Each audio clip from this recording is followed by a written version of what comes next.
My name is Grant Shaw, and I thought I was just being a good person when I donated blood to save a stranger's life. Savannah Gibson, CEO of a billion-dollar pharmaceutical empire, had collapsed moments before her life-saving surgery. With her rare blood type running dangerously low, time was running out. I was already at the hospital waiting for my own daughter's heart surgery when the doctors asked for emergency donors. I stepped forward without hesitation. After all, what if it were my daughter lying there? What I didn't know was that the woman whose life I was saving had given birth to my adopted daughter 9 years ago. The same daughter who was about to undergo surgery just down the hall. One act of kindness between strangers was about to uncover a truth that would shatter everything I thought I knew about family, sacrifice, and the invisible threads that connect us all. This is how a single donation revealed a connection that had been hiding in plain sight for nearly a decade, changing 3 lives forever. Before we jump back in, tell us where you're tuning in from, and if this story touches you, make sure you're subscribed, because tomorrow, I've saved something extra special for you. Every morning for the past 9 years, I've started my day the same way. I reach into the top drawer of my nightstand and pull out a small, worn envelope marked for Emma's father in delicate handwriting. Inside is a single photograph, a newborn baby with the tiniest hands I'd ever seen, and a handwritten note that simply says, "Please tell her she was loved from the very first moment." I don't open the envelope every day, but I touch it. I hold it. It's my reminder that my daughter Emma came to me through someone else's impossible sacrifice.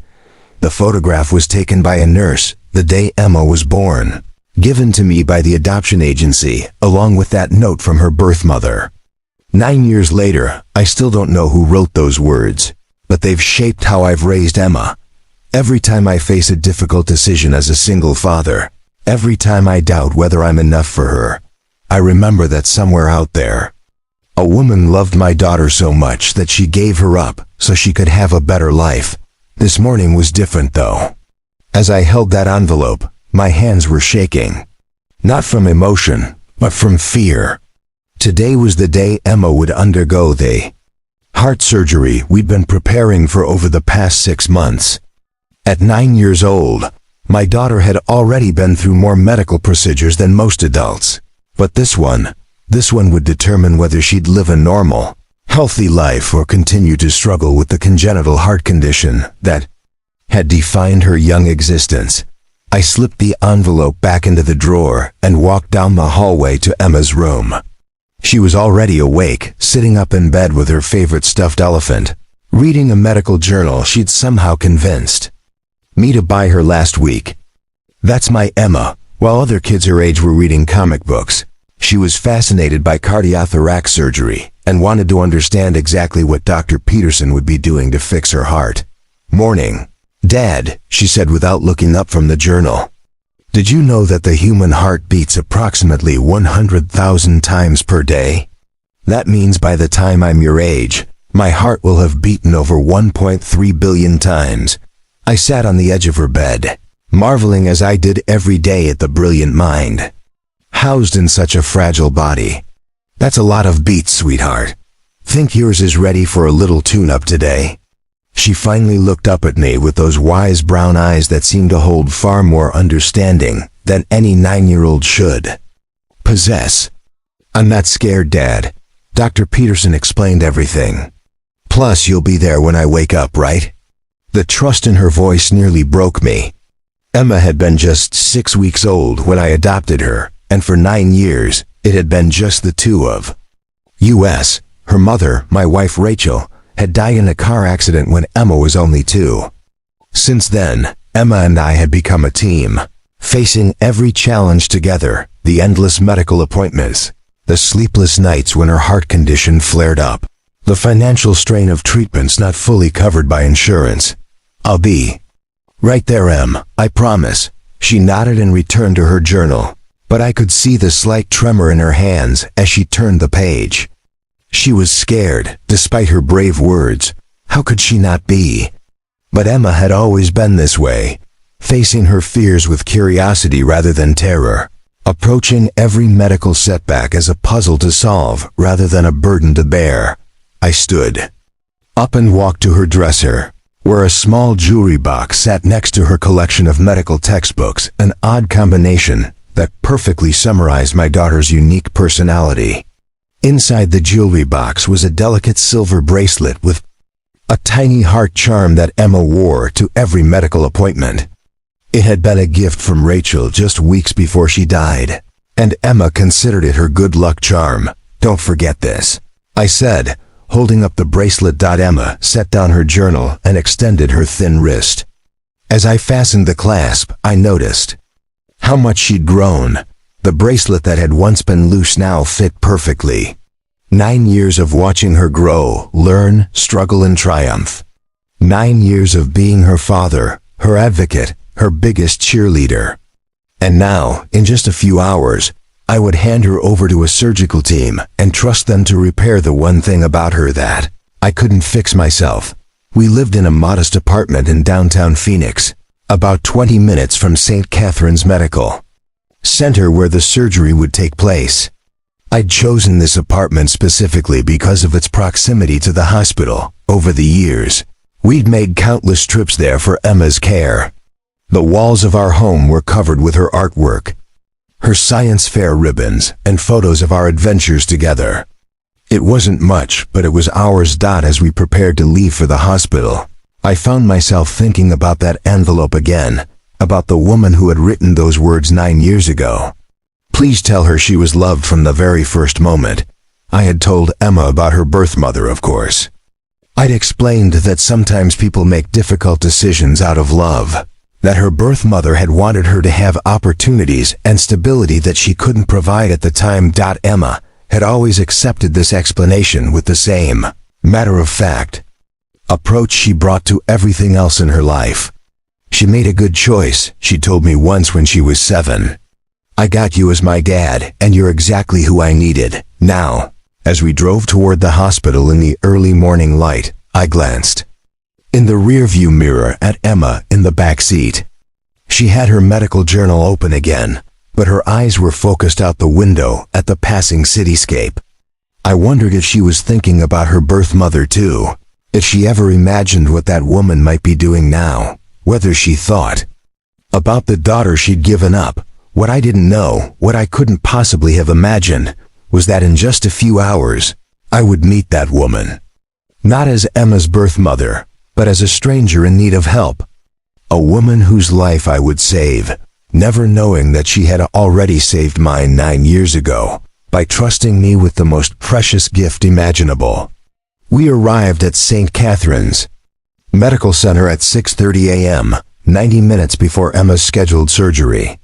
The hospital was already bustling with activity, nurses hurrying between rooms, doctors reviewing charts, the familiar symphony of beeping monitors and hushed conversations that had become the soundtrack of our lives over the past 9 years. Emma and I were directed to the pre-surgical waiting area on the 7th floor, where families gathered before their loved ones went into operating rooms. It was a space I knew well, unfortunately. The walls were painted in soothing pastels, soft music played from hidden speakers, and large windows offered views of downtown Phoenix. Despite the attempts at creating a calming environment, the tension in the room was always palpable. Today was no different. Emma settled into one of the cushioned chairs with her medical journal while I approached the registration desk. As I handed over our paperwork, I noticed unusual commotion near the elevator banks.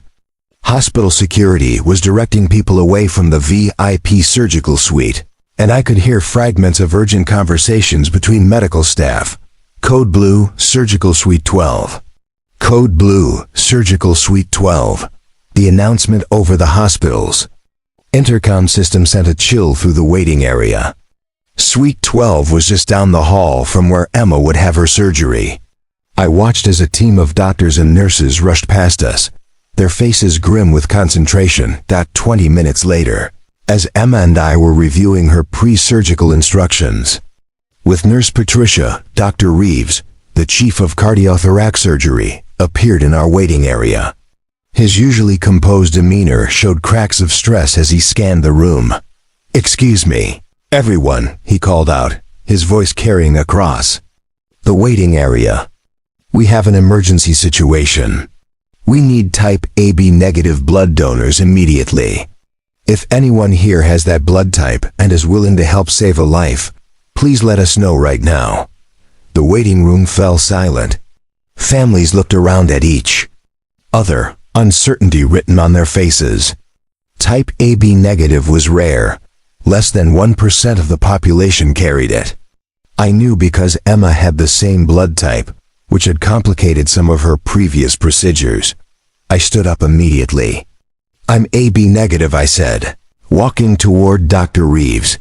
Preparing and narrating this story took us a lot of time, so if you are enjoying it, subscribe to our channel, it means a lot to us. Now back to the story. His relief was visible. "Thank God. Sir, we have a patient in critical condition who needs an emergency transfusion. Are you willing to donate?" "Of course," I replied without hesitation. "How much do you need?" "We'll need to do a quick screening to make sure you're eligible, but if everything checks out, we'll need 2 units. The patient lost significant blood during what should have been a routine procedure. Her condition has deteriorated rapidly." Emma looked up from her journal, her eyes wide with concern. "Dad, what's happening?" I knelt down beside her chair. "Someone else in the hospital needs help, sweetheart. I'm going to donate some blood to help them, just like when you donate blood for your tests. I'll be back before your surgery." She nodded solemnly. "Is it someone having heart surgery too?" "I don't know, Em, but it's someone who needs help, and we help when we can, right?" "Right," she agreed, then surprised me by adding, "Maybe their family is as scared as we are." The wisdom in her observation struck me. Here was my 9-year-old daughter, facing her own major surgery in just over an hour, and her first thought was empathy for another family going through their own crisis. Dr. Reeves led me quickly through the hospital corridors toward the blood donation center adjacent to the surgical suites. As we walked, he explained the situation in hushed, urgent tones. "The patient is a 34-year-old female who was scheduled for gallbladder surgery this morning. What should have been a straightforward laparoscope procedure turned complicated when we discovered unexpected internal bleeding. Her blood pressure dropped dangerously low, and she's lost more blood than we initially realized. Is she going to be okay?" I asked as we entered the donation area. "With a transfusion, her prognosis is good." Without it... He didn't need to finish the sentence. "The challenge is her blood type. AB negative is incredibly rare, and our blood bank is running low. You showing up this morning might literally be the difference between life and death for this woman." As the technician prepared me for the donation, I found myself thinking about the randomness of it all. Here I was, at the hospital for Emma's surgery, and suddenly I was in a position to save someone else's life. It felt like more than coincidence. It felt like purpose. "Can you tell me anything about the patient?" I asked as the needle went into my arm. Dr. Reeves consulted his tablet. "Her name is Savannah Gibson. She's here alone. No family members listed as emergency contacts, which is unusual. The nursing staff mentioned she seemed extremely anxious before the procedure, more so than most patients. Sometimes people who don't have support systems struggle more with medical procedures." My heart went out to the stranger. I couldn't imagine facing surgery without someone there who cared about you. Emma and I had each other, even in our scariest moments. This woman, Savannah, was going through her crisis completely alone. "How long will this take?" I asked, watching my blood flow into the collection bag. "About 15 minutes for the first unit. Then we'll give you a short break and take the second unit. You should be back with your daughter within 45 minutes. As I lay there, I thought about Emma sitting in the waiting room with her medical journal, probably explaining to Nurse Patricia how the cardiovascular system worked. Despite everything she'd been through, She remained curious, optimistic, and caring. The woman whose life I was helping to save was a complete stranger, but I found myself hoping she had people in her life who loved her the way I loved Emma. Irony wasn't lost on me that I was donating blood to save someone else while preparing to hand my own daughter over to surgeons. But that's what we do for each other, isn't it? We show up. We help. We give what we can when someone needs it. 20 minutes later, as I was recovering from the second donation, Dr. Reeves returned with an update. The transfusion is working. Ms. Gibson's blood pressure has stabilized, and we've controlled the bleeding. You literally saved her life today, Mr. Shaw, Grant Shaw. Mr. Shaw, I want you to know that what you did today was extraordinary. Most people would have been too focused on their own family's needs to help a stranger. I shook my head. Anyone would have done the same thing. But as I walked back toward the waiting area where Emma was patiently reading her journal, I realized that wasn't necessarily true. In that moment of crisis, I had made an instinctive choice to help someone I'd never met. It was the same choice someone had made for Emma 9 years ago, choosing to do something difficult because it was right.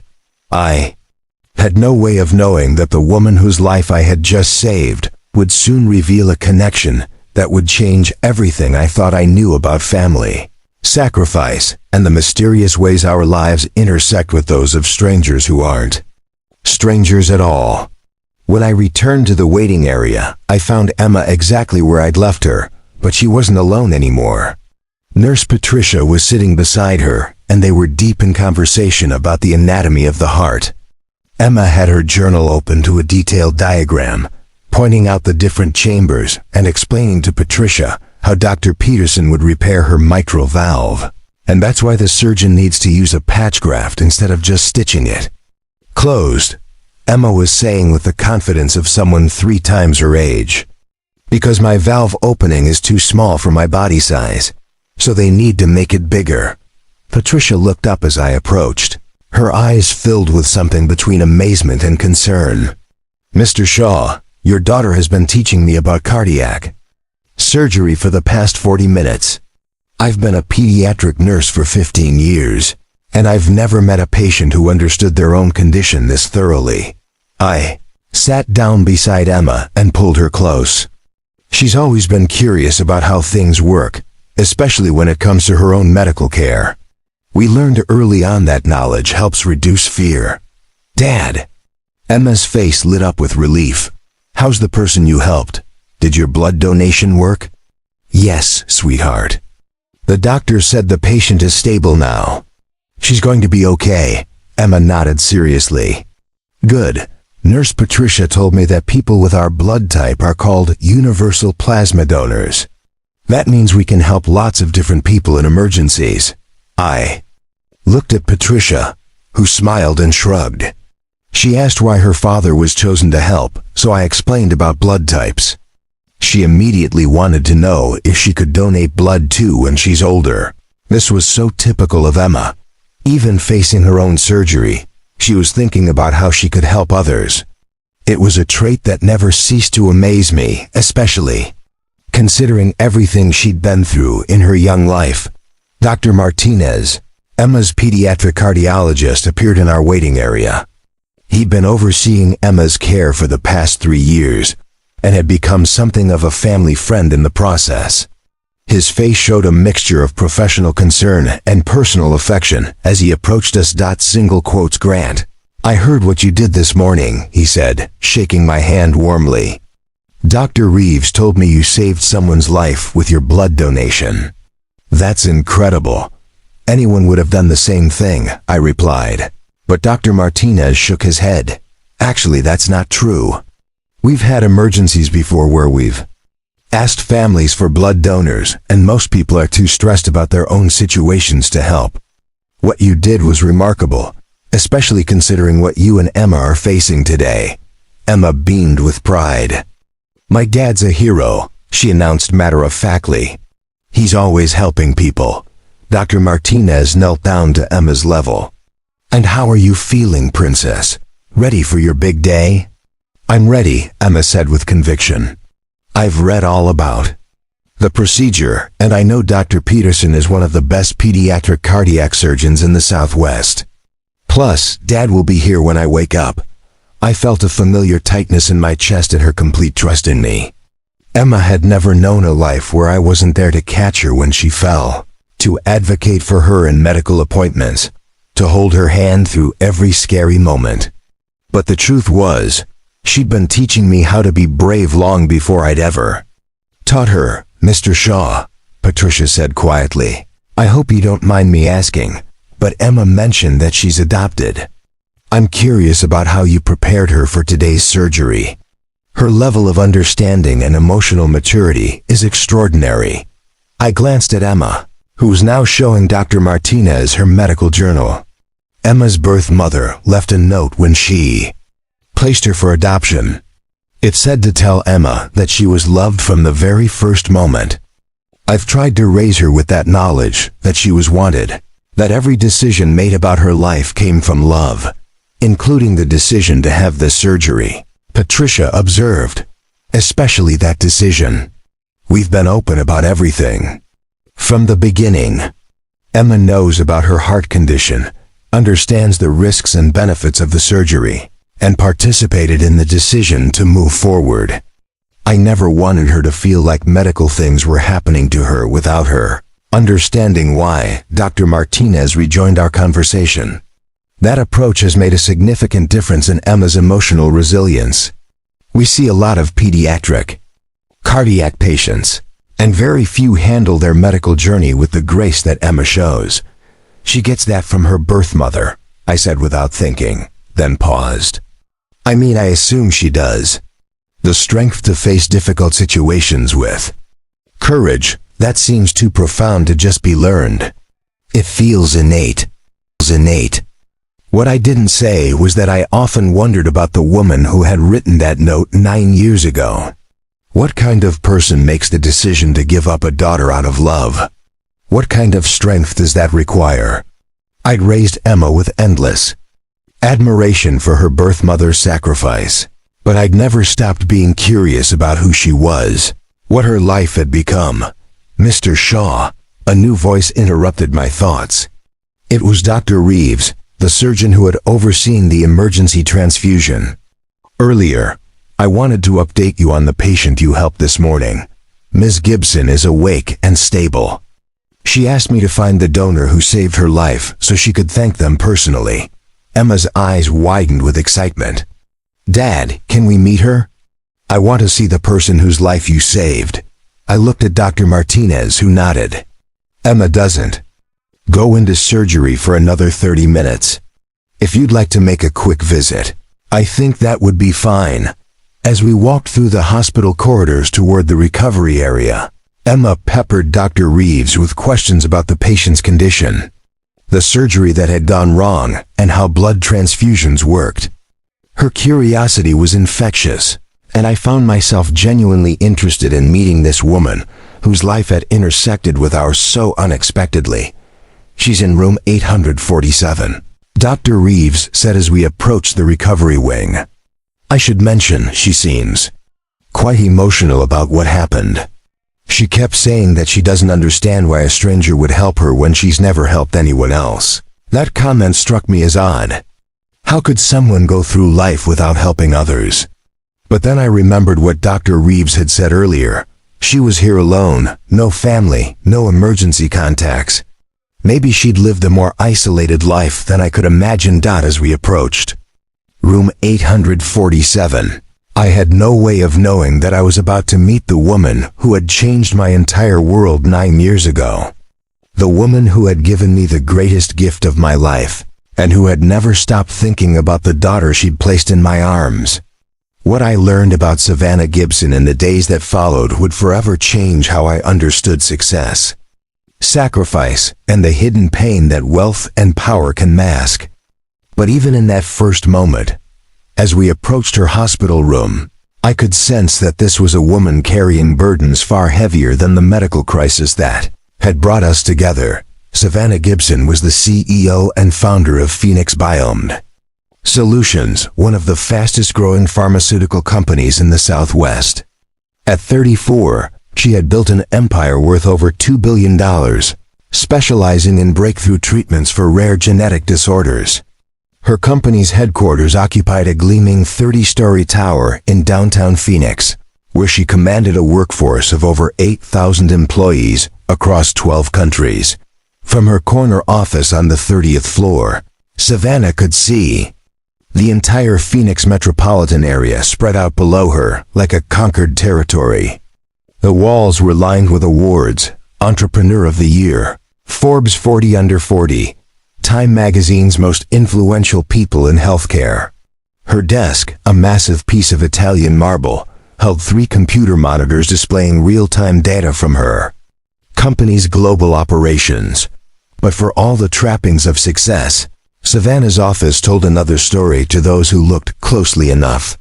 There were no family photos on her desk, no personal mementos, no signs that anyone else existed in her world. Her calendar was managed by 3 assistants working in shifts to accommodate her 18-hour workdays. She ate most of her meals at her desk, delivered by a rotating staff of personal chefs who prepared precisely calibrated nutrition plans designed to optimize her performance. Her penthouse apartment in the Biltmore district was equally impressive and equally empty.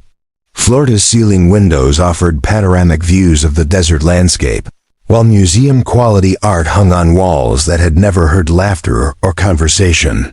The master bedroom contained a bed that was only used for sleep, never shared, never warmed by another person's presence.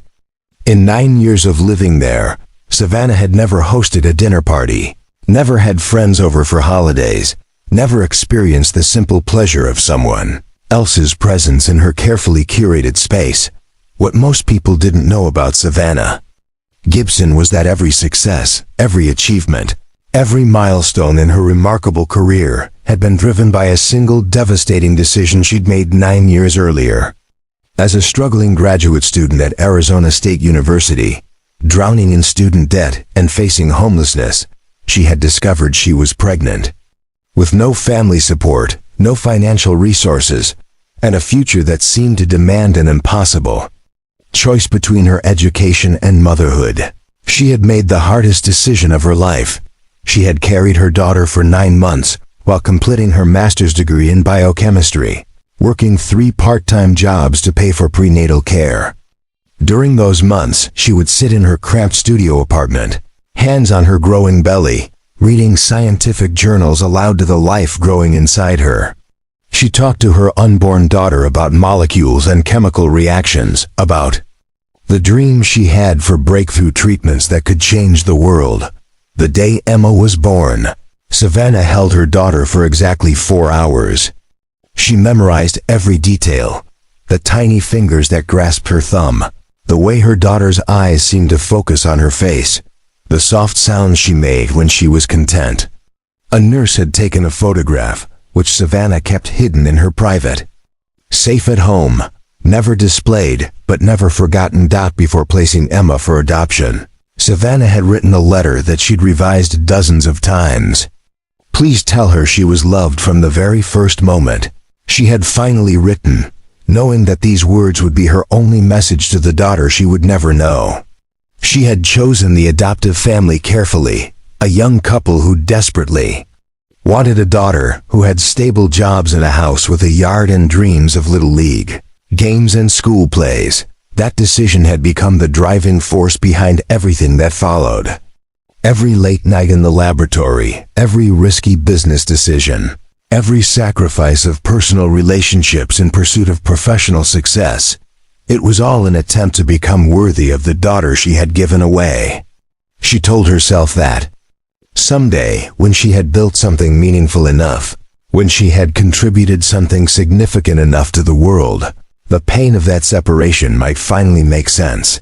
Phoenix Biome Solutions had emerged from her doctoral research into pediatric cardiac conditions, a focus that wasn't coincidental. While she would never know her daughter's medical history, Savannah had dedicated her career to developing treatments for the kinds of conditions that could affect any person. Her company's breakthrough therapies had saved thousands of lives. But none of that success could fill the void left by the daughter whose face she had memorized, but whose voice she would never hear. The gallbladder surgery that had gone so wrong was supposed to have been routine. A minor procedure to address a condition that Savannah had ignored for months while focused on her company's latest drug trials. She had arrived at the hospital alone, as she did everything in her life. No emergency contacts, no one to call if something went wrong, no hand to hold when the fear crept in. As the anesthesia had begun to take effect, Savannah's last conscious thought had been about the photograph hidden in her safe at home. If she didn't survive the surgery, no one would ever know about the daughter she had loved enough to give away. No one would understand that every achievement in her remarkable career had been an attempt to honor a decision made from love rather than abandon. She had awakened in the recovery room to learn that her life had been saved by a stranger, a single father who had stepped forward to donate blood while waiting for his own daughter's surgery. The irony wasn't lost on her that she, who had given up a daughter, had been saved by someone who was clearly an extraordinary father. As Grant Shaw and his daughter approached her hospital room, Savannah had no idea that she was about to meet the man who had raised her daughter with the love and stability she had dreamed of providing but couldn't. She had no idea that the brave, brilliant young girl beside him was the baby she had held for 4 precious hours 9 years ago. All she knew was that a stranger had saved her life, and for the first time in years she would have the opportunity to thank someone for an act of pure kindness. To understand how different my world was from Savannah Gibson's, you need to know that I measure wealth not in dollars, but in the sound of Emma's laughter echoing through our small apartment at 6 a.m. when she discovers something fascinating in her latest medical journal. You need to know that success, for me, isn't counted in business deals or awards, but in the moments when Emma feels safe enough to cry about her fears, knowing I'll hold her until the tears stop. I work as a high school biology teacher at Desert Ridge High School, about 15 minutes from our apartment. It's not glamorous work, and it certainly isn't lucrative, but it's meaningful in ways that Savannah's billion-dollar empire could never be. Every day, I have the privilege of watching teenagers discover that science isn't just textbook information. It's the explanation for how their own bodies work, how life creates itself, how the universe operates on both the largest and smallest scales.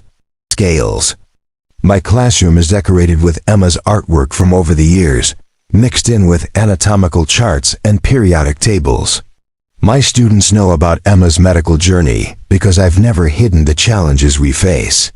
When we study the cardiovascular system, I can explain heart defects not just from a textbook, but from the perspective of a father who has watched his daughter struggle with a condition that makes simple playground activities feel like marathons. Those students have become like extended family to us.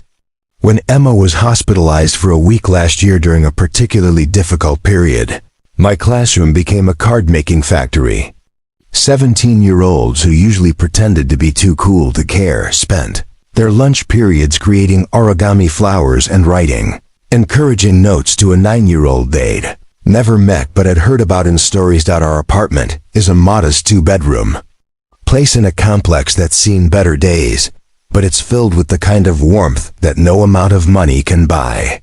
The living room walls are covered with Emma's science fair projects, her artwork, photos of our weekend adventures to free museums and hiking trails. The kitchen table where we eat every meal together is scarred from years of Emma's craft projects and my evening grading sessions, but it's also where we've shared countless conversations about everything from molecular biology to her dreams of becoming a doctor. Emma's bedroom is her sanctuary. Half typical 9-year-old girl space with stuffed animals and books, half junior medical library with anatomy models and scientific journals. I've never restricted her curiosity about medical topics, even when other parents suggested it might be too much for someone her age. But Emma's condition has made her body a fascinating puzzle to solve rather than a burden to bear. and I've supported her natural inclination to understand what she's experiencing. My own bedroom is simpler: a bed, a dresser, and dozens of framed photos documenting Emma's growth from the tiny 6-week-old baby I brought home to the remarkable young woman she's becoming. The nightstand drawer holds not just that precious envelope from her birth mother, but also letters from parents of my students, thank you notes from Emma's doctors, and birthday cards that Emma has made for me over the years. The truth is, we live paycheck to paycheck. Teaching doesn't pay enough to cover Emma's medical expenses, even with insurance.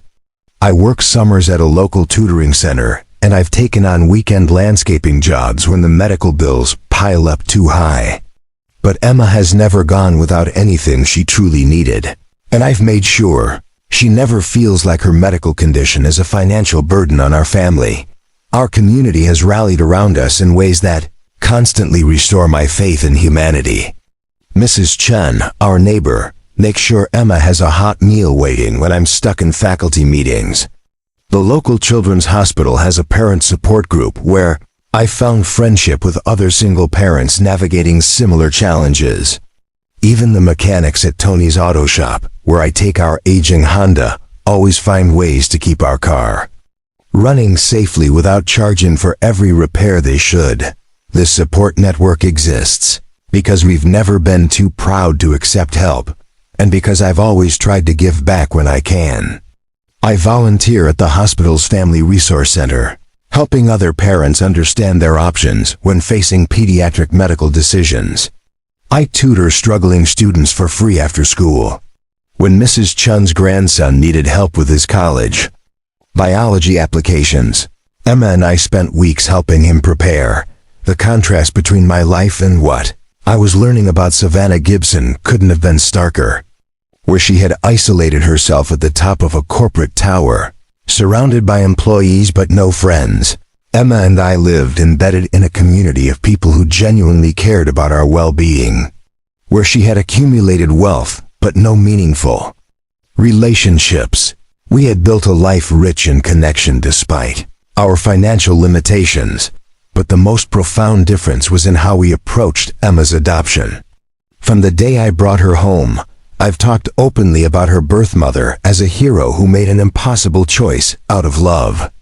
Every year on Emma's birthday, we light a candle and say a prayer of gratitude for the woman who gave her life and then gave her the opportunity for a better future. I've raised Emma to understand that being adopted doesn't mean being unwanted. It means being so loved that someone was willing to sacrifice their own desires for her benefit. Emma has grown up knowing that somewhere in the world, a woman thinks about her and hopes she's happy. She's grown up understanding that love sometimes requires letting go, and that the most selfless gift anyone ever gave her was the chance to be my daughter. This knowledge has shaped her into someone who gives freely, loves deeply, and faces challenges with courage, what I couldn't have imagined, as we walked toward Savannah's hospital room that morning, was that I was about to meet the woman who had made all of this possible. The woman whose impossible decision had given me the privilege of being Emma's father, whose sacrifice had created the life we'd built together, whose love for her daughter had never diminished despite 9 years of separation. All I knew was that Emma was excited to meet the person whose life I had helped save, and that in a few minutes, we would all be in the same room together, for the first time since that day in the hospital when Savannah had placed her newborn daughter in my arms.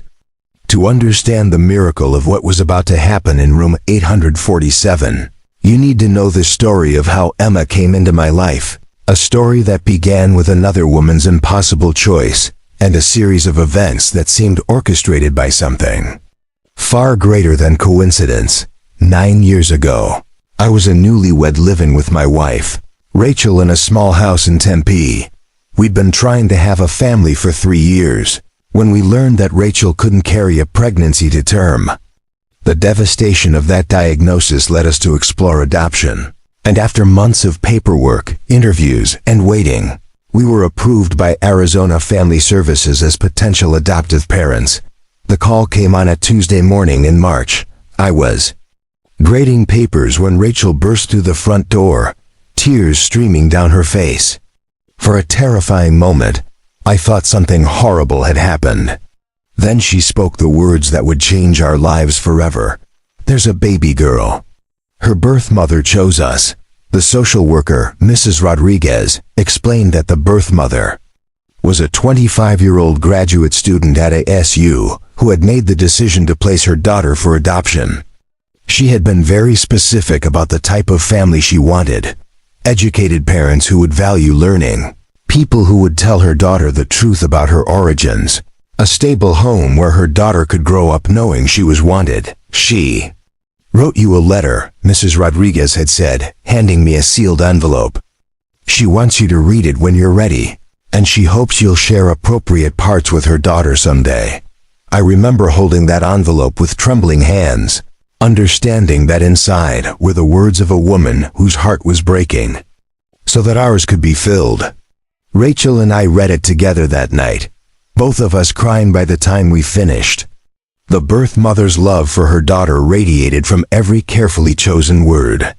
She explained that she was facing homelessness, had no family support, and was struggling to complete her education while working multiple jobs. But more than that, she wrote about her dreams for her daughter. "I want her to grow up in a house with books and laughter," she had written.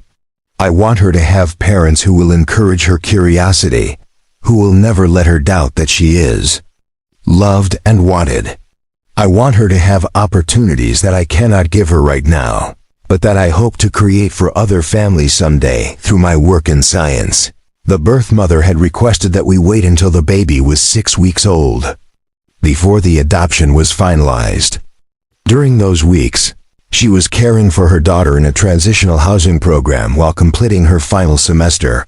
Mrs. Rodriguez explained that this was unusual. Most adoptions happened directly from the hospital, but the birth mother had wanted to ensure her daughter was healthy and that she herself was emotionally ready for the separation. On the day we met our daughter for the first time, Rachel and I drove to the social services office with a car seat we'd practiced installing dozens of times in hearts, so full of anticipation we could barely speak. The birth mother had asked not to meet us in person, feeling it would make the separation too difficult. Instead, she had asked Mrs. Rodriguez to facilitate the transition.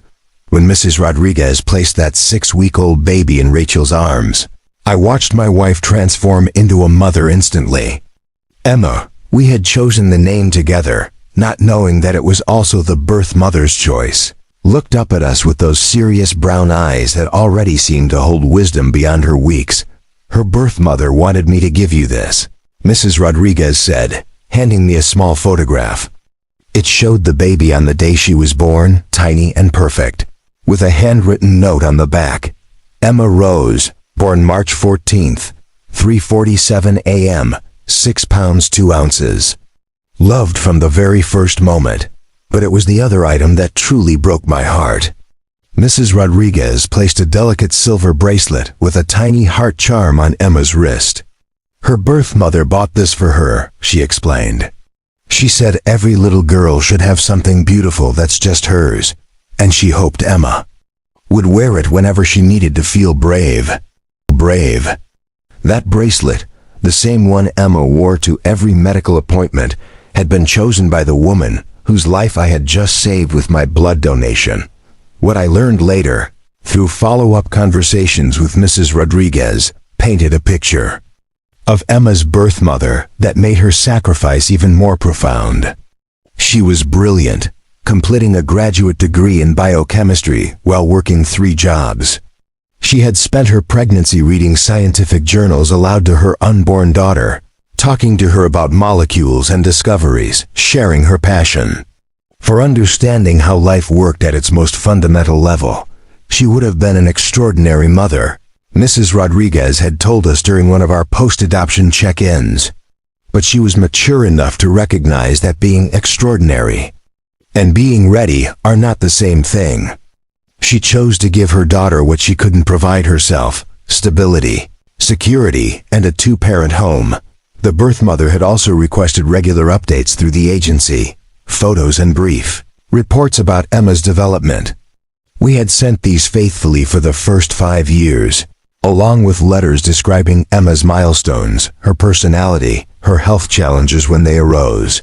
The agency had told us that the birth mother treasured these updates, but after Emma turned 5, she had requested that they stop.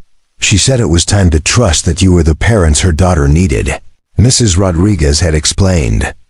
She didn't want to hold on to a relationship that might confuse Emma or interfere with her ability to see you as her true parents. When Rachel died suddenly when Emma was 2, I had briefly considered reaching out to Emma's birth mother through the agency. Not to disrupt our family, but to let her know that while Emma had lost one parent, she would never lack for love or support. Mrs. Rodriguez had gently discouraged this, explaining that the birth mother had specifically requested no contact unless Emma herself initiated it when she became an adult. She made this decision believing Emma would have 2 parents throughout her childhood, Mrs. Rodriguez had said. But she also chose you and Rachel because she believed you were strong enough to handle whatever challenges arose. Don't prove her wrong now. Those words had sustained me through the darkest period of single parenthood. Whenever I doubted whether I was enough for Emma, I remembered that somewhere in Phoenix, a woman had looked at me and Rachel and decided we were worthy of raising her most precious gift. That trust had become a sacred responsibility. As Emma grew, I began to see traces of the woman who had given her life. Emma's scientific curiosity, her ability to face medical challenges with remarkable courage, her instinct to help others even when she was struggling herself. These seemed like inherited traits from someone who had made career choices based on helping families like ours. Now, as we approached room 847, I realized I was about to thank the woman who had saved a stranger's life while I was preparing to meet the person whose life I had saved. The symmetry was almost too perfect to believe. What I didn't know was that the woman in that hospital bed had spent 9 years building a pharmaceutical empire focused on treating the exact type of heart condition that Emma had been born with. I didn't know that every breakthrough her company achieved was motivated by thoughts of a daughter she had placed in the arms of strangers, hoping they would love her enough to help her overcome any obstacle, and I definitely didn't know that. Savannah Gibson, the CEO whose life I had saved that morning, was about to see her daughter for the first time since she had kissed her goodbye 9 years ago. When we walked into room 847, I expected to meet a grateful patient who would thank me for the blood donation and send us on our way. What I found instead was a woman who would change our lives in ways I never could have imagined, though. Neither of us understood why we felt such an immediate, inexplicable connection. Savannah Gibson was sitting up in her hospital bed, looking remarkably composed for someone who had nearly died hours earlier. Her dark hair was pulled back in a simple ponytail, and without the corporate attire and makeup I would later associate with her public persona. She looked younger, more vulnerable. But it was her eyes that caught my attention. They were Emma's eyes, the same deep brown, the same intensity, the same spark of intelligence that I saw in my daughter every day. "Mr. Shaw," she said, her voice still slightly hoarse from the anesthesia. "Dr. Reeves told me you saved my life this morning. I don't know how to thank you." "You don't need to thank me," I replied, stepping closer to her bed. "Anyone would have done the same thing." Savannah shook her head slowly. "No, they wouldn't have. I know that for a fact." Her gaze shifted to Emma, who was standing beside me with her characteristic mixture of curiosity and shyness. "And you must be Emma. Dr. Reeves mentioned you're having surgery today too." Emma stepped forward with the confidence that always amazed me. "Yes, ma'am. I'm having my mitral valve repaired. Dad donated blood to help you because we have the same rare blood type, AB negative. That makes us special because we can help lots of people in emergencies." Something flickered across Savannah's face at Emma's words. Recognition? Surprise? But it was gone so quickly I almost missed it. "You're very brave," she said softly. "Are you nervous about your surgery?" "A little," Emma admitted, but I've read all about the procedure. Knowledge helps reduce fear. That's what Dad always says. Plus, Dr. Peterson is one of the best pediatric cardiac surgeons in the Southwest. Savannah's expression grew even more intent. Pediatric cardiac surgery, she repeated slowly. That's a very specialized field. Emma was born with a heart condition, I explained. This surgery should fix the problem completely. We've been preparing for it for months. March 14th, Emma added matter-of-factly. That's when I was born. And that's when Dr. Peterson scheduled my surgery. He said it was fitting to fix my heart on the anniversary of when it started beating. The blood drained from Savannah's face. I watched her grip the bed rail, her knuckles turning white. March 14th, she whispered. Is everything okay? I asked, concerned by her sudden pallor. Should I call a nurse? No, I'm fine, she said quickly, though she clearly wasn't. It's just ... Today is March 14th. What are the odds that your daughter would have surgery on her birthday? Emma brightened. Dad says the universe likes neat patterns. Like how we both have the same blood type, and how you needed help the same day I needed courage. I watched Savannah study Emma's face with an intensity that seemed far beyond polite interest. When Emma absently touched the silver bracelet on her wrist, her lucky charm for medical procedures, Savannah's breath caught audibly. That's a beautiful bracelet, Savannah said, her voice barely above a whisper. Emma looked down at her wrist and smiled. My birth mother chose it for me. Dad says she wanted me to have something beautiful that was just mine, something to help me feel brave. I wear it to all my medical appointments. The silence that followed was profound. Savannah stared at the bracelet with an expression I couldn't interpret. Longing, recognition, pain. When she finally spoke, her voice was thick with emotion. Your birth mother sounds like a very wise woman. She is, Emma said with absolute conviction. Dad tells me stories about her sometimes. She was really smart, studying science in college. She loved me so much that she wanted me to have parents who could give me a better life than she could at the time. Dad says that's the most beautiful kind of love, when you want something good for someone, even if it makes you sad. I watched tears gather in Savannah's eyes, though she fought to control them. Your father is right, she managed. That is the most beautiful kind of love. Dr. Martinez appeared in the doorway. Emma, it's time to get you ready for surgery. Emma turned to Savannah with the earnest expression she wore when something was important to her. I hope you feel better soon, Ms. Gibson, and I hope you have people who love you taking care of you. Thank you, sweetheart, Savannah replied, her voice breaking slightly on the words. I hope your surgery goes perfectly. As we prepared to leave, Emma surprised everyone by approaching Savannah's bed and gently placing a small origami crane on her bedside table. I made this morning while we were waiting, she said. It's for good luck.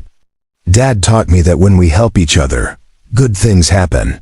After Emma was taken to pre-op, I returned to Savannah's room to check on her. She was holding the origami crane, tears streaming down her face. I'm sorry, she said when she saw me. Your daughter is just... She's extraordinary, she is, I agreed, sitting in the chair beside her bed. But you seem upset. Did something we said ... No, she said quickly, then paused. Actually, yes. But not in the way you might think. She looked at me with an expression I would later recognize as someone wrestling with a monumental decision. Mr. Shaw, can I ask you something personal? Of course. Emma mentioned she was adopted. Do you mind me asking ... how long ago? She came to us when she was 6 weeks old, I said. 9 years ago this week, actually. My wife and I had been waiting for her for months. Savannah's hands trembled as she set down the origami crane. 9 years ago this week. She repeated ... single quotes yes. Emma was born on March 14th, and we brought her home in early April. It was the happiest day of our lives. I paused, studying her face. Why do you ask? You ask. I ... single quote she started, then stopped. I was just curious. She seemed so loved, so confident. Her adoption was clearly a success story. Over the next several hours, while Emma was in surgery, I found myself returning to Savannah's room repeatedly. Something about her drew me back, partly gratitude for expressing such genuine interest in Emma, partly concern for her obvious emotional state, and partly something I couldn't name. Each time I visited, our conversations grew deeper, more personal. She told me about her company, about the work they did developing treatments for rare genetic conditions. When I mentioned that Emma's heart condition was somewhat unusual, she listened with the focused attention of someone for whom every detail mattered.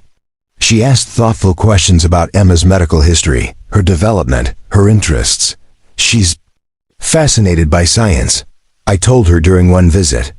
Always has been. Even as a toddler, she preferred books about how things work to fairy tales. That's remarkable for someone so young, Savannah said. Does she want to be a doctor? She says she wants to help other kids with heart problems. She thinks if she understands her own condition well enough, she can help doctors find better treatments. Something in Savannah's expression shifted, pride mixed with sorrow. She sounds like she has the mind of a researcher, she said softly. Someone who sees problems as puzzles to solve rather than obstacles to endure. Exactly, I said, surprised by how precisely she had captured Emma's approach to life. Sometimes I wonder if she inherited that perspective. Her birth mother was studying biochemistry when she placed Emma for adoption. I've always thought Emma's scientific curiosity might have come from her. Savannah was quiet for a long moment. What do you know about her birth mother? Not much, I admitted. The adoption was fairly closed. We know she was a graduate student, very young, facing some difficult circumstances. She wrote us a letter explaining her decision, and the social worker told us she was brilliant, but struggling financially. She made it clear that she loved Emma but wanted her to have opportunities she couldn't provide. Do you ever think about her? Savannah asked quietly. Every day, I said without hesitation. Emma and I talk about her regularly. We're grateful to her, not just for giving us Emma, but for making such a selfless choice. Every year on Emma's birthday, we light a candle and say a prayer of thanks for the woman who loved her enough to let her go.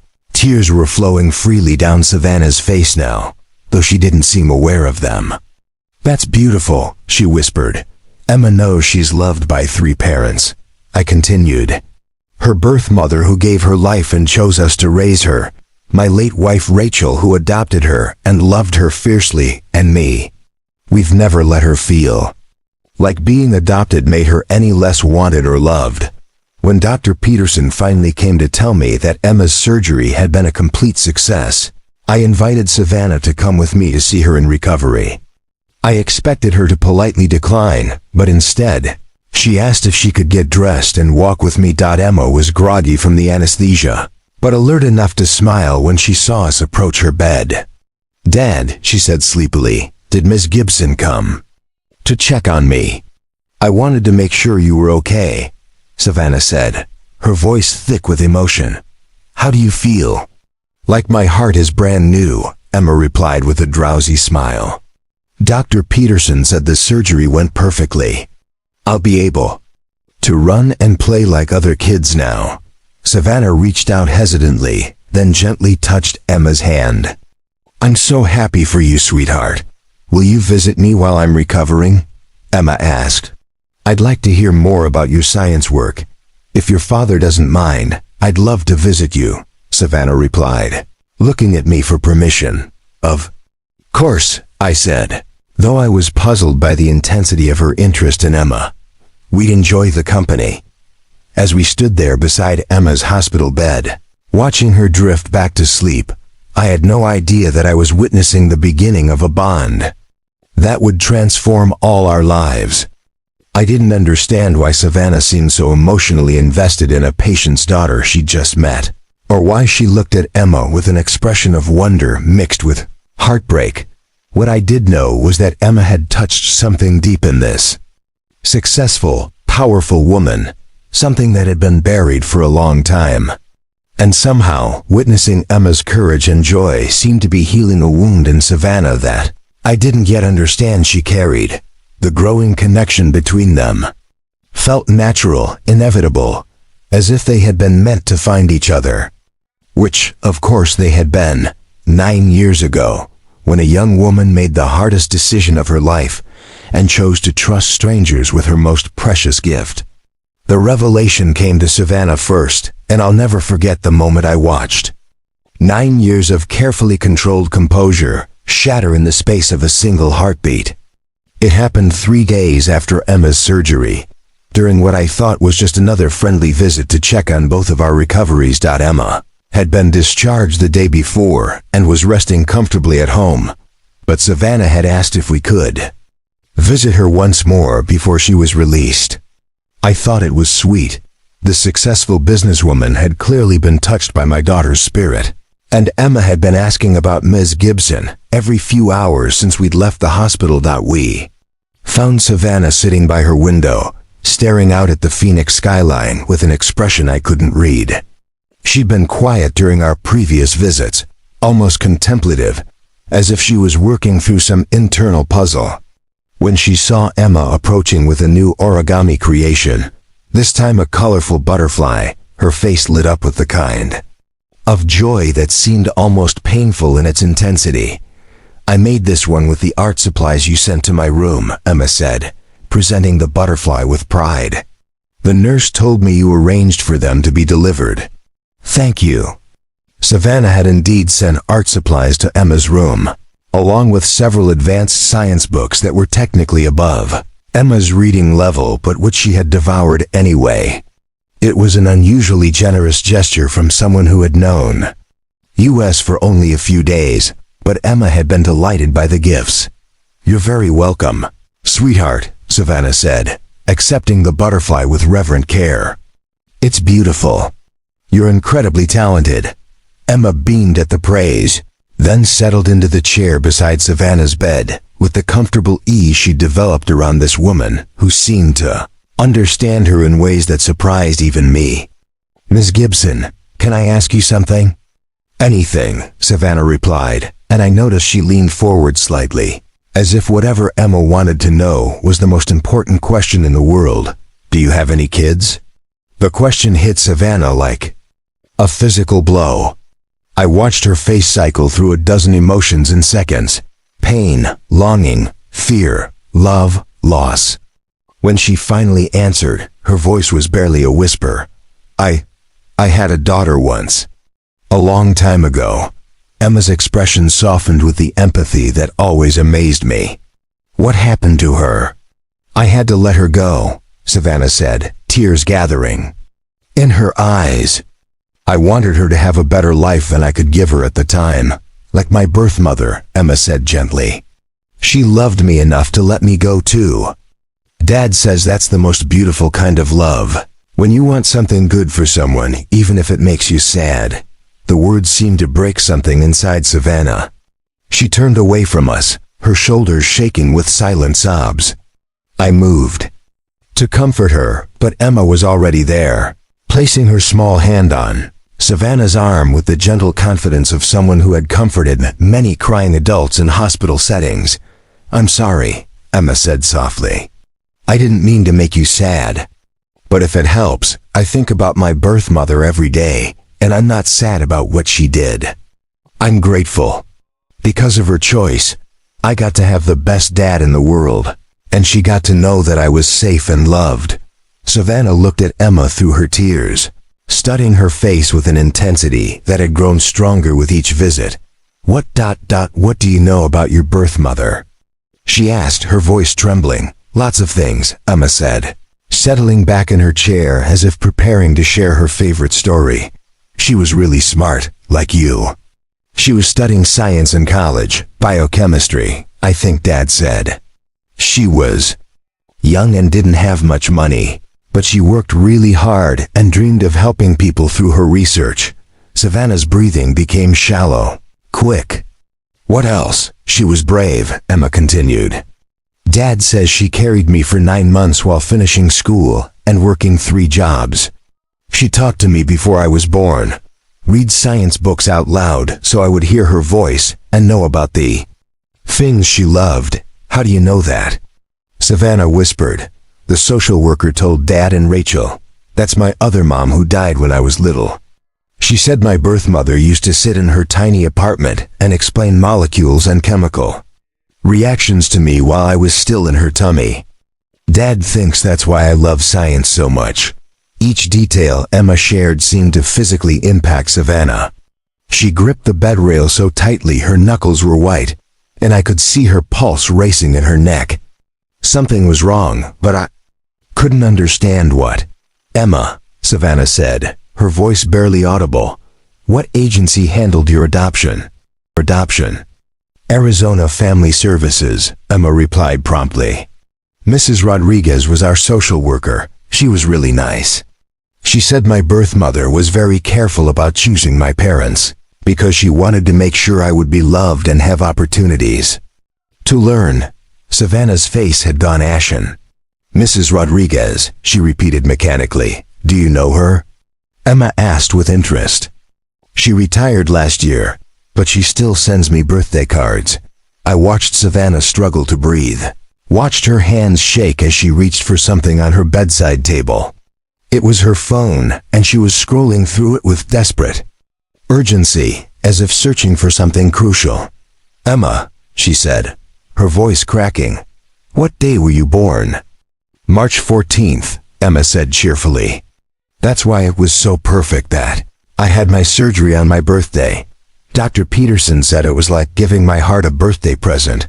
Savannah made a sound that was half sob, half gasp. She found what she was looking for on her phone and stared at the screen with an expression of shock, so profound I started to worry she was having another medical emergency. Savannah, are you okay? I asked, moving closer. Should I call a nurse? She looked up at me with eyes wide with disbelief and recognition. Grant, she whispered. What time was Emma born? The question seemed random, but something in her tone made me answer. 3:47 in the morning. March 14th, 2015. She weighed 6 pounds 2 ounces. I paused, studying her face. Why? Savannah's phone slipped from her trembling hands.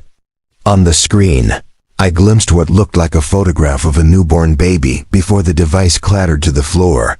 Because, she said, her voice breaking completely. That's exactly when and where and how much my daughter weighed when she was born. The words hung in the air like a thunderclap. Emma looked confused, glancing between Savannah and me as if waiting for one of us to explain what was happening. But I was frozen, my mind struggling to process what Savannah had just said. Your daughter? I managed. Savannah reached with shaking hands for her purse on the bedside table. From inside, she pulled out a worn photograph, the same photograph I kept in my nightstand drawer at home. The same baby, the same hospital bracelet, the same handwritten notation on the back. Emma Rose, she whispered, reading from the back of the photo. Born March 14th, 2015, 3:47 a.m., 6 pounds, 2 ounces. She looked up at Emma with tears streaming down her face. Loved from the very first moment. Emma's eyes widened as understanding began to dawn. She looked at the photograph, then at Savannah, then at me. That's the same picture Dad has at home, she said slowly. Because we're the same person. Sweetheart, Savannah whispered. I'm your birth mother. The silence that followed was deafening. Emma stared at Savannah with an expression of wonder and disbelief, while I felt like the ground had shifted beneath my feet. The woman whose life I had saved with my blood donation. The CEO who had shown such inexplicable interest in my daughter. The person who had been moved to tears by Emma's courage. She was the woman who had written the letter I treasured, who had chosen the bracelet Emma wore, who had trusted me with her most precious gift. You're her, I said, my voice barely a whisper. You're the woman who wrote the letter. Savannah nodded. Unable to speak through her tears, "You chose the bracelet," I continued, pieces falling into place with staggering clarity. "You talked to Emma about science while she was in the womb. You picked us to be her parents." "I did," she managed. "I chose you because I could see in your interview that you would love her the way she deserved to be loved. I chose you because I knew you would tell her the truth about her adoption, and because you promised to help her reach for her dreams." Emma, with the incredible adaptability of a 9-year-old, was the first to move. She stood up slowly and approached Savannah's bed with the same gentle confidence she'd shown all week. "Are you really my birth mother?" she asked, her voice full of wonder rather than confusion. "I am," Savannah whispered. "And Dad saved your life with his blood donation?" "He did." Emma considered this information with the serious expression she wore when working through complex problems. "So Dad gave you blood to save your life, and you gave him me to make his life better?" The simple clarity of her observation broke through my shock. I watched Savannah's face transform as Emma's words sank in. This 9-year-old had just summarized the cosmic justice of what had happened between us.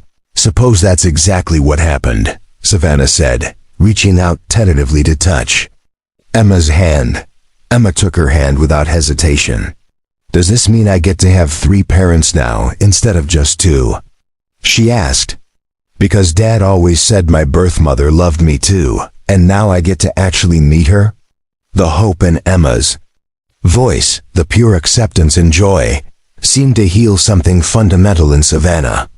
I watched years of pain and guilt melt away as she realized that her daughter wasn't angry or confused about the adoption.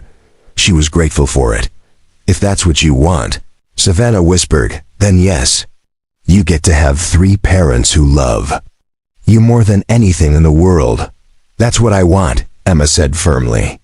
Then, with the directness that was so characteristically hers, she asked, "Can I hug you?" "I've always wanted to hug my birth mother." Savannah's answer was to pull Emma into the first embrace they'd shared since the day she was born. I watched them hold each other, my daughter and the woman who had made my daughter possible, and understood that I was witnessing something miraculous. The impossible had happened.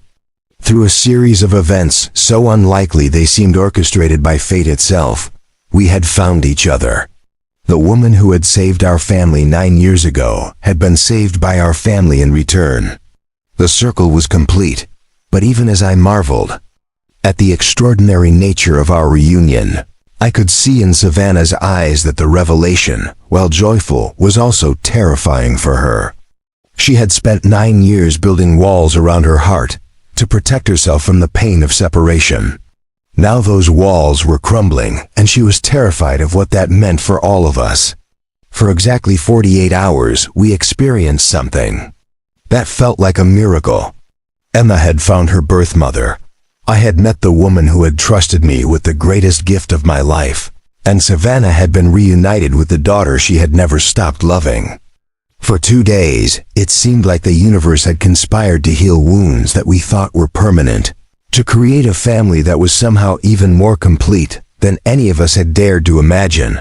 And then fear destroyed everything it started with. Small signs that I initially attributed to the overwhelming nature of our situation. On the second day after the revelation, when Emma and I visited Savannah in the hospital, she seemed more subdued, more distant. Where before she had hung on Emma's every word, now she appeared distracted, almost anxious. When Emma showed her a drawing she had made of the 3 of us together, stick figures holding hands with my family, written in careful 9-year-old handwriting, Savannah's smile seemed forced, painful. "It's beautiful, sweetheart," she said. But I noticed she didn't ask to keep it the way she had treasured every other small gift Emma had offered.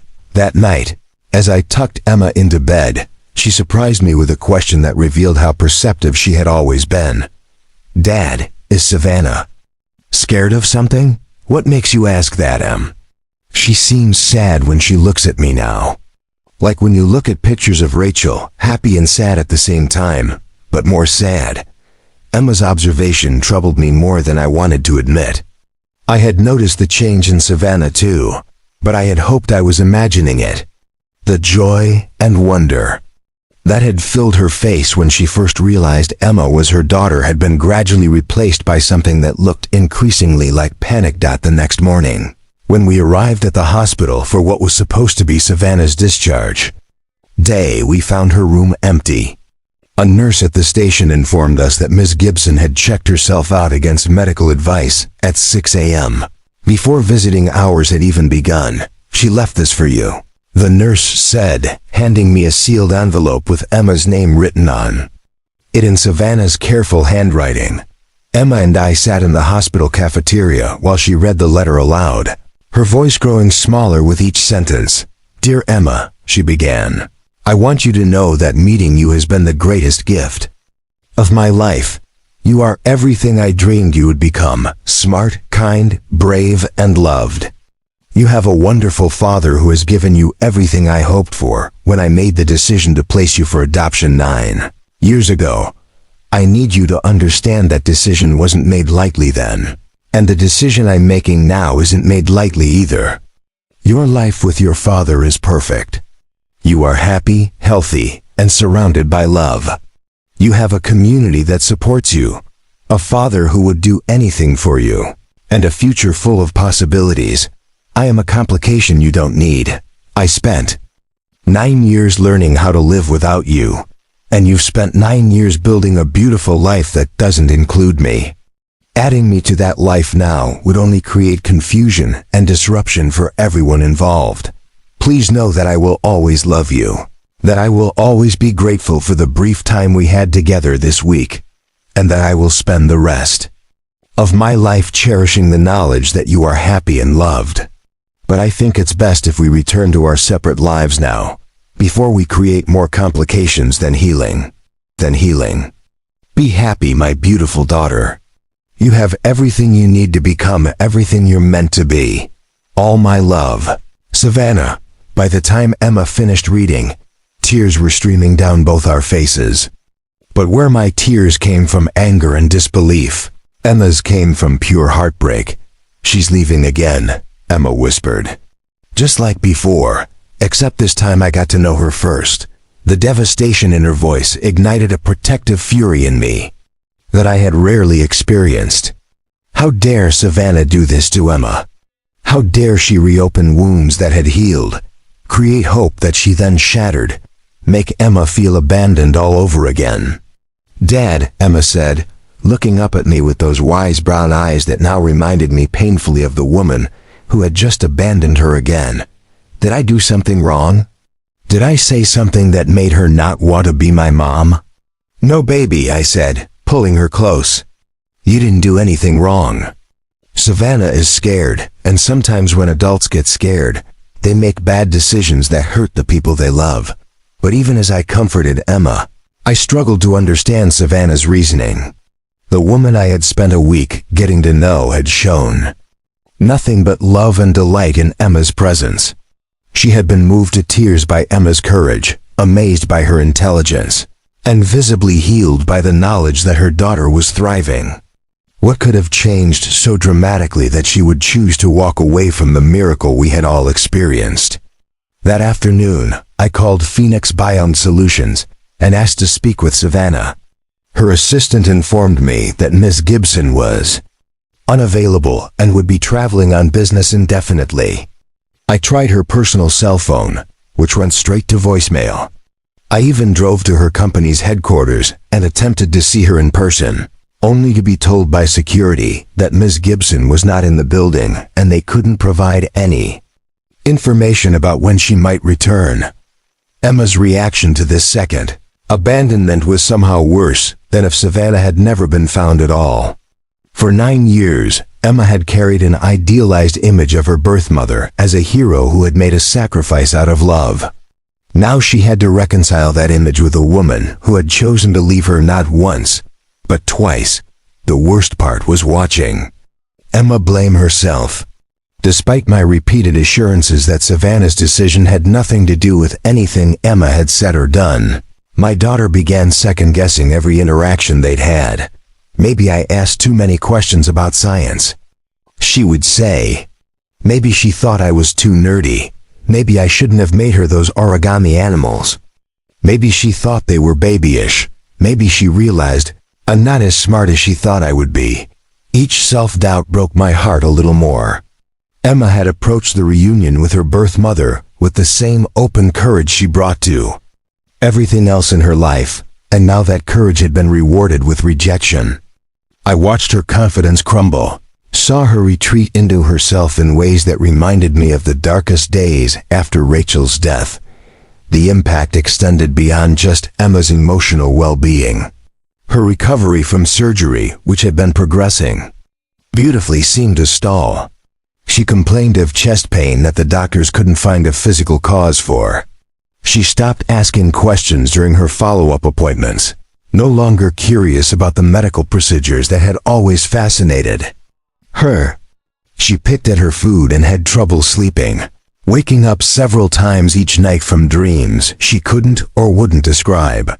3 weeks after Savannah's disappearance, Dr. Martinez pulled me aside during one of Emma's checkups. "Grant, I'm concerned about Emma's emotional state," he said. "Her physical recovery is fine, but she's showing signs of depression. Can you tell me what happened? 3 weeks ago, she was the happiest I'd ever seen her. Now she seems like a different child." Found myself in the impossible position of explaining to Emma's doctor that her birth mother had found us, bonded with us, and then disappeared again out of some misguided sense of protection. Dr. Martinez listened with growing concern and anger. "Let me understand this correctly," he said when I finished. "This woman inserted herself into Emma's life during one of the most vulnerable times right around major surgery, formed an emotional bond with her, and then disappeared without explanation." "She left a letter," I said weakly. "A letter that basically told Emma she was a complication that wasn't worth the trouble." Dr. Martinez replied sharply. "Grant, this woman has traumatized your daughter. Whatever her reasons, her actions have caused Emma significant psychological harm." The truth of his words hit me like a physical blow. In my anger at Savannah for abandoning Emma again, I had focused on the betrayal rather than the deeper damage she had caused. Emma hadn't just lost her birth mother twice. She had lost her faith in the love that had sustained her through every previous challenge. Meanwhile, I was learning more about Savannah's sudden departure through news reports and business publications. Phoenix Biome Solutions stock had dropped significantly after their CEO had unexpectedly canceled major meetings and disappeared from public view. Industry analysts were speculating about a hostile takeover, a personal scandal, or a serious health crisis. None of them could have imagined that Savannah Gibson had voluntarily walked away from everything because she was terrified of disrupting a 9-year-old's life. Through a mutual contact at the hospital, I learned that Savannah had checked herself into a private medical facility in Sedona, ostensibly for stress-related treatment following her surgical complications. But the doctor who shared this information with me suggested it was more of a voluntary retreat from reality than a medical necessity. "She's running away," Dr. Reeves told me during a chance encounter in the hospital elevator. "Whatever happened between you three after I introduced you, it scared her enough that she's hiding from the world. She's scared of being a complication in Emma's life," I explained. "She thinks walking away is the noble thing to do." Dr. Reeves shook his head. "The noble thing would have been to never insert herself into your lives in the first place, or to stay and work through whatever challenges arose. This halfway approach is just cowardice dressed up as sacrifice." His words echoed my own thoughts, but they didn't help me figure out how to repair the damage Savannah had caused. Emma was spiraling into a depression that no amount of reassurance seemed to touch. She had stopped creating origami animals, stopped asking scientific questions, stopped believing in the fundamental goodness that had always been her defining characteristic. One night, about a month after Savannah's disappearance, I found Emma sitting by her bedroom window, staring out at the lights of Phoenix with a blank expression that terrified me. "What are you thinking about, sweetheart?" I asked. sitting beside her on the window seat. I was wondering if she ever really loved me, Emma said quietly. Or if she just felt guilty about giving me away and wanted to feel better about herself. The sophisticated psychological insight in her words reminded me that Emma had always been older than her years, but this particular wisdom was born from pain rather than natural maturity. She loved you. I could see it in her face every time she looked at you. Then why did she leave again? Emma asked, finally turning to look at me. If she really loved me, wouldn't she want to be part of my life? It was the question I had been asking myself every day since reading Savannah's letter.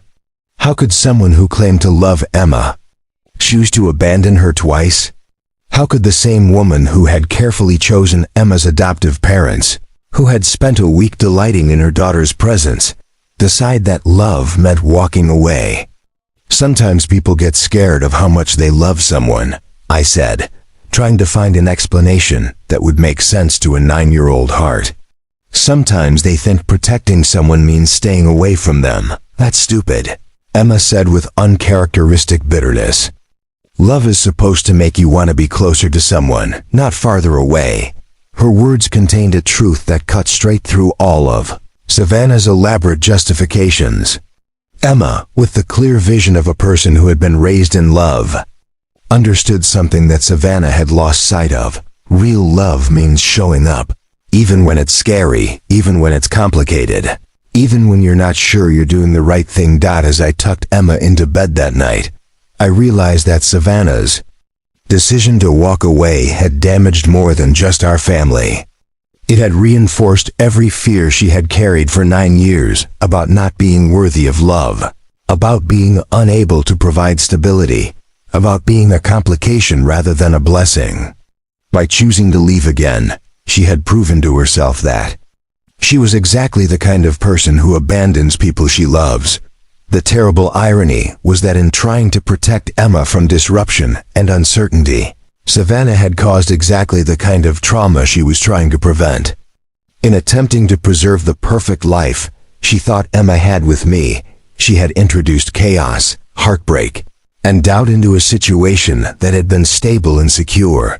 The worst part was knowing that somewhere in Sedona, Savannah was probably telling herself that she had done the right thing, that Emma would be better off without her, that walking away was just another form of the same selfless love that had led her to place Emma for adoption 9 years earlier. But there was nothing selfless about what she had done this time. This time, she had put her own fear and guilt ahead of Emma's needs. This time, she had taken the easy way out instead of doing the hard work of figuring out how to build a relationship that honored both the family Emma already had and the mother she had just found. As I lay awake that night, listening to Emma toss and turn in the next room, I realized that if we were going to heal from this, someone was going to have to find the courage that Savannah had lost. Someone was going to have to fight for the family that had been so briefly, beautifully possible. And that someone, I realized, was going to have to be me. Finding Savannah Gibson took every resource I had, every favor I could call in, and a determination that surprised even me. But as I watched Emma retreat further into herself each day, as I saw the bright, curious girl I had raised disappearing behind walls of hurt and self-doubt, I knew I had to do something that Savannah couldn't do for herself. I had to fight for our family. The private medical facility in Sedona, where Savannah had checked herself in, was more of a luxury retreat than a hospital, the kind of place where wealthy people went to hide from problems that money couldn't solve. Getting past their privacy policies and security measures required every ounce of teacher creativity and stubborn persistence I possessed. I had to convince them that I was family, which in every way that mattered, I was. I drove up to Sedona on a Saturday morning, leaving Emma with Mrs. Chun after explaining that I had some important business to take care of. Emma had looked at me with those two wise eyes and asked, "Are you going to find Savannah?" "I'm going to try, sweetheart." "Are you going to tell her she's being stupid?" Emma asked with a small smile, the first genuine smile. I'd seen from her in weeks. I'm going to tell her that love means showing up, I replied, echoing her own words back to her. The facility was nestled in the red rocks outside Sedona, all adobe walls and carefully manicured gardens designed to promote healing and reflection. I found Savannah in what the staff called the meditation garden, sitting alone on a bench overlooking the desert landscape. She looked smaller than I remembered, diminished in a way that had nothing to do with physical size and everything to do with the weight of regret she was carrying. She saw me approaching and didn't try to run, though something in her posture suggested she wanted to. Instead, she waited, her hands folded in her lap, her face a mask of carefully controlled composure that I recognized as her defense mechanism. "Grant," she said quietly when I sat down beside her. "How did you find me?" "When you love someone enough, you learn to be resourceful," I said, deliberately echoing the theme that had brought us all together. "Emma needs you to come home." Savannah closed her eyes as if my words caused physical pain. "Emma is better off without me. She has you. She has her community.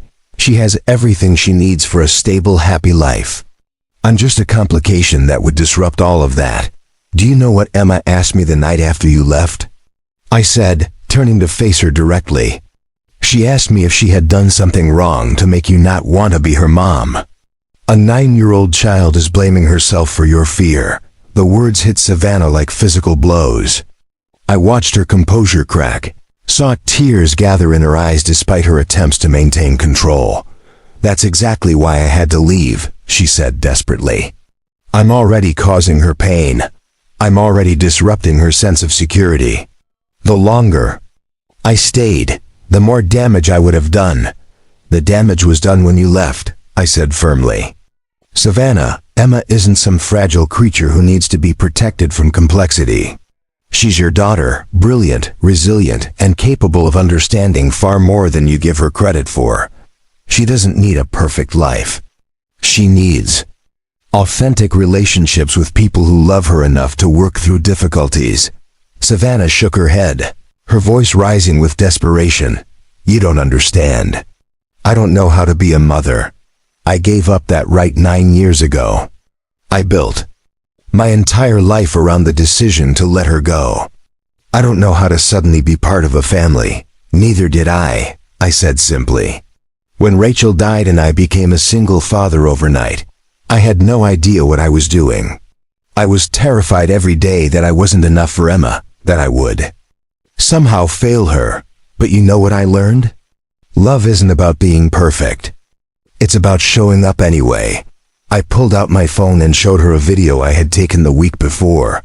Emma in her bedroom, listlessly moving origami paper around without folding it, staring out the window with the same hollow expression I'd seen too often lately. "This is what your protection looks like," I said, watching Savannah's face crumple as she saw Emma's obvious depression. "This is what happens when someone Emma loves decides she's not worth fighting for. I am fighting for her." Savannah protested weakly. "I'm staying away so she can have the stability she deserves." "You're fighting for your own fear," I corrected.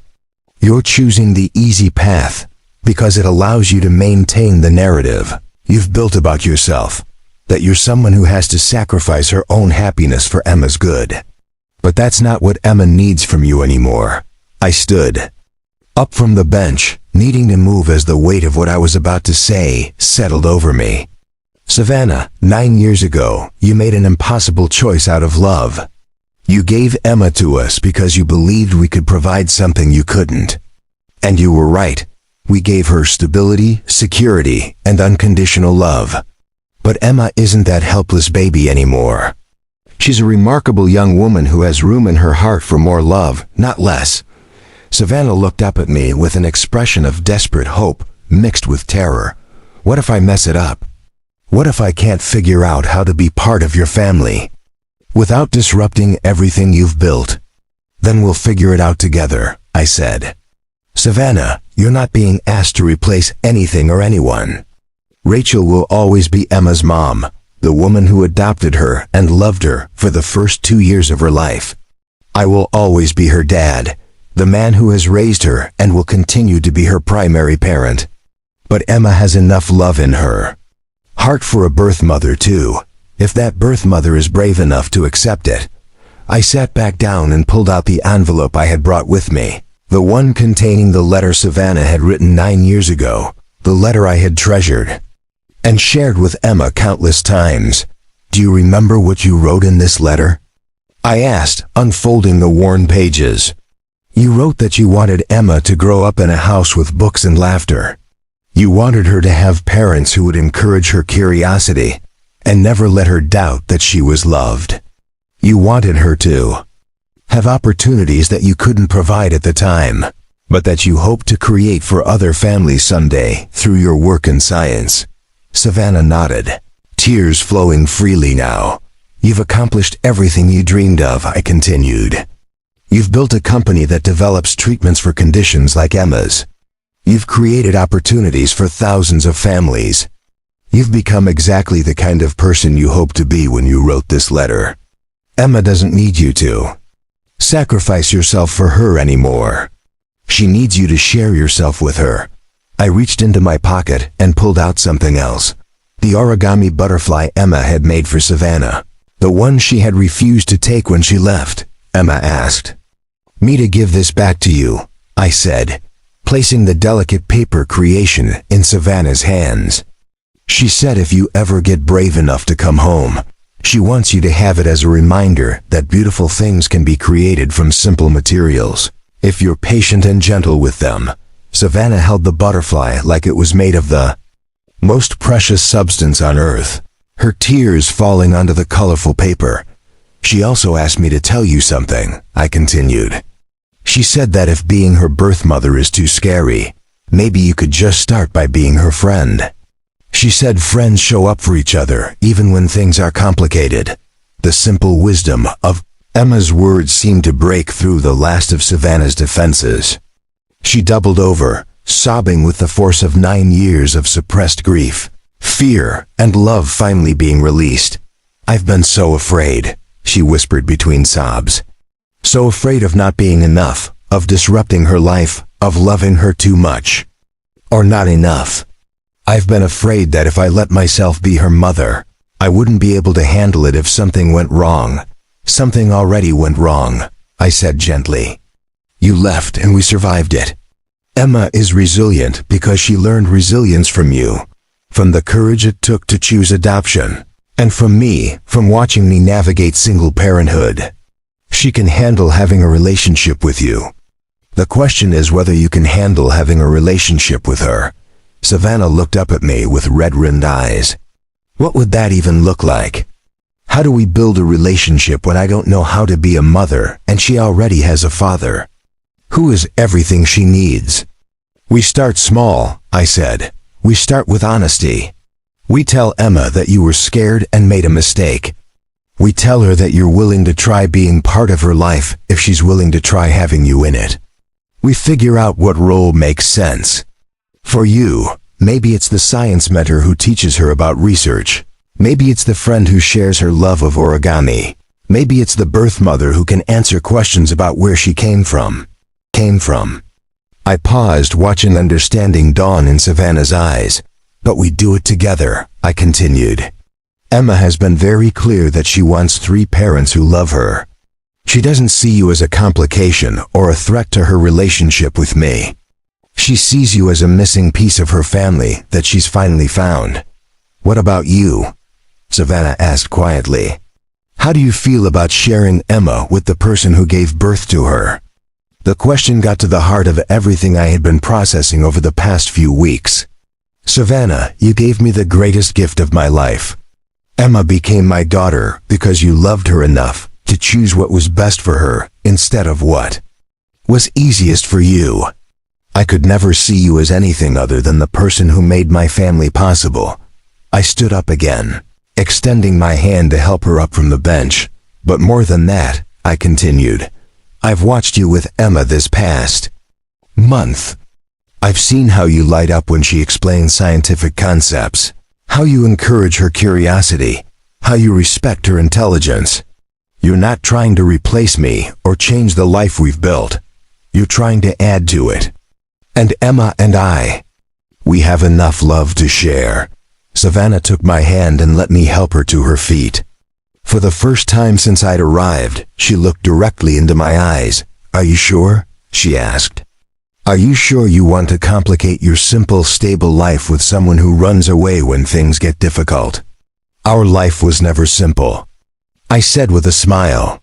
We've dealt with medical crises, financial struggles, loss, and uncertainty. Adding love to that equation doesn't make it more complicated, it makes it more complete. The drive back to Phoenix took 2 hours, and we spent most of it talking about practical things.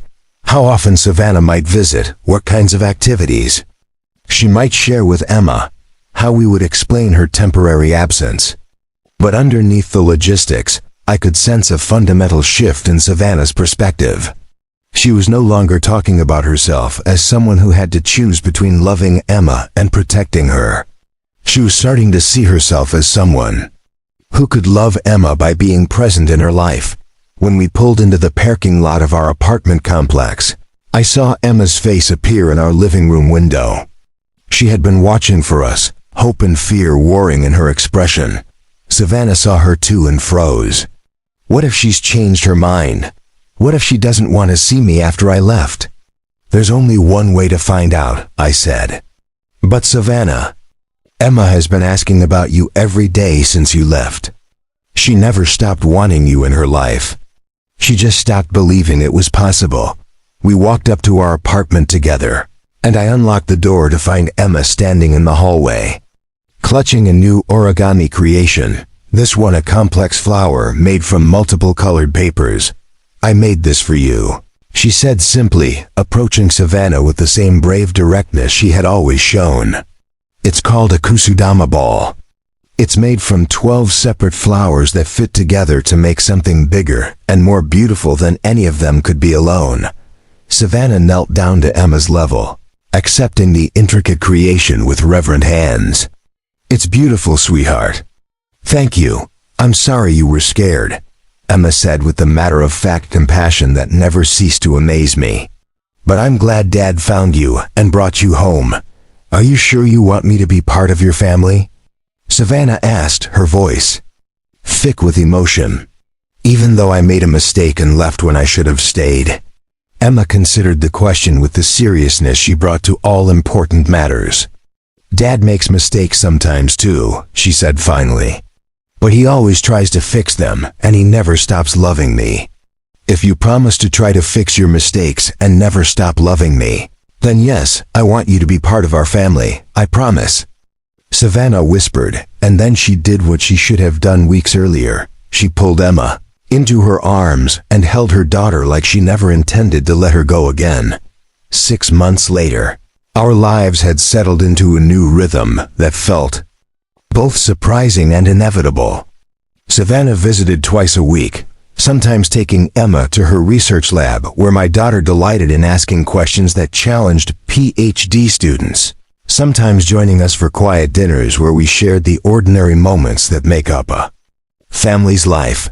Emma's confidence had returned stronger than ever, bolstered by the knowledge that she was loved by 3 parents who each brought something different to her life. Her medical recovery was complete, and she had begun talking about following in Savannah's footsteps by studying biochemistry. Savannah had made changes too. She had stepped back from some of her company's operations to make time for Emma, but rather than diminishing her work, the personal fulfillment seemed to energize her professional life. She had begun funding scholarships for single parents pursuing education in scientific fields, inspired by her own journey and Emma's adoptive story. As for me, I discovered that sharing Emma didn't diminish my role as her father, it enriched it. Watching Emma learn about her genetic heritage, seeing her benefit from Savannah's mentorship, witnessing the healing that occurred when all 3 of us chose love over fear, these experiences deepened my appreciation for the complex, beautiful ways that families can be formed and reformed. The envelope I had treasured for 9 years now sits in a frame on our living room wall, next to photos of all 3 of us together. Emma had suggested we display it as a reminder that love sometimes requires patient waiting, but always rewards courage. Sometimes the family we're meant to have isn't the one we start with, or even the one we planned for.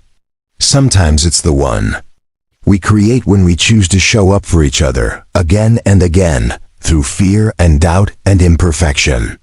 Sometimes it's the one we find when we stop running from love and start running toward it instead. And sometimes, if we're very lucky, it's the one that finds us in a hospital hallway, when a single act of kindness reveals connections that were always there, waiting to be discovered. Up next, you've got 2 more standout stories right on your screen. If this one hit the mark, you won't want to pass these up. Just click and check them out. And don't forget to subscribe and turn on the notification bell so you don't miss any upload from us.